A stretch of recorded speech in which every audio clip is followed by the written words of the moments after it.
La dépression, ça n'arrive pas qu'aux autres. Aujourd'hui, je vais t'en parler grâce au livre de Mireille Bédard. Ici Zahra Essani, coach en quête de sens, transition de carrière pour mieux passer à l'action. Il y a 2 passages qui m'ont touchée dans ce livre. Le premier passage, c'est celui qui raconte que la dépression, c'est comme monter dans sa voiture, mettre la clé dans le contact parce qu'on sait comment ça marche, mais quand on la part, la voiture, elle fait puis elle n'avance pas, le moteur ne part pas. Et c'est comme si on se réveille le matin, on est là, mais il n'y a rien à l'intérieur, c'est vide. Donc c'est l'image que je vois vraiment de la dépression et d'après ce que Mireille décrit. Et l'autre chose qui m'a beaucoup touchée pour arriver à s'en sortir, elle parle de 8 piliers pour s'en sortir. Un de ces piliers, c'est le respect des limites. Et je vais t'en lire un extrait. Il est très facile de dépasser ses limites, particulièrement lorsqu'on est passionné et dynamique. Notre appétit de vivre pleinement demeure, au fil des années, sensiblement le même malgré le vieillissement. Mais si, après avoir subi une grave maladie, notamment la dépression, nous ne nous arrêtons pas pour prendre conscience de nos points de vulnérabilité et persistons à outrepasser nos capacités physiques et psychologiques, la mise en péril de notre équilibre pourrait provoquer une rechute imminente.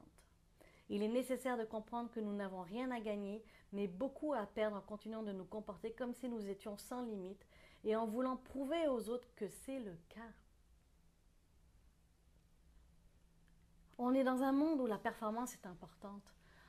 On est dans un monde où ça va vite. Et c'est correct, c'est comme ça fonctionne comme ça.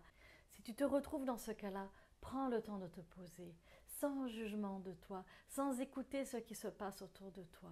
Mais regarde en toi, positionne-toi, regarde qu'est-ce qui t'a fait tomber en dépression.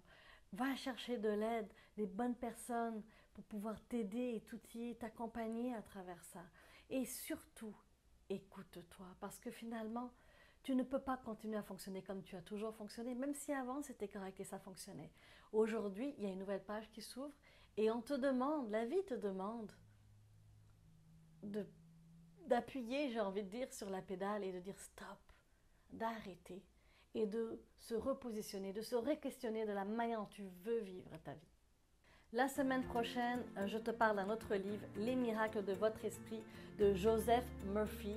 C'est un livre, je pense, que plusieurs personnes m'ont offert de formats différents, d'épaisseurs différentes. En fait, il y a eu plusieurs versions de ce livre. Je t'en parle parce que vraiment, c'est bon. C'est vraiment bon. Merci d'avoir regardé la vidéo. Pour compléter le tout, tu es libre de recevoir gratuitement mon e-book Trouve le travail de tes rêves en 3 étapes pour enfin vivre la vie que tu mérites. Pour le recevoir, c'est simple. Clique sur la petite vignette qui apparaît ici. Va voir aussi la vidéo qui t'est proposée et pense à t'abonner à la chaîne pour être au courant des nouvelles vidéos. Je te dis à tout bientôt et en attendant, observe, passe à l'action et crée ta vie. De cœur à cœur, namasté.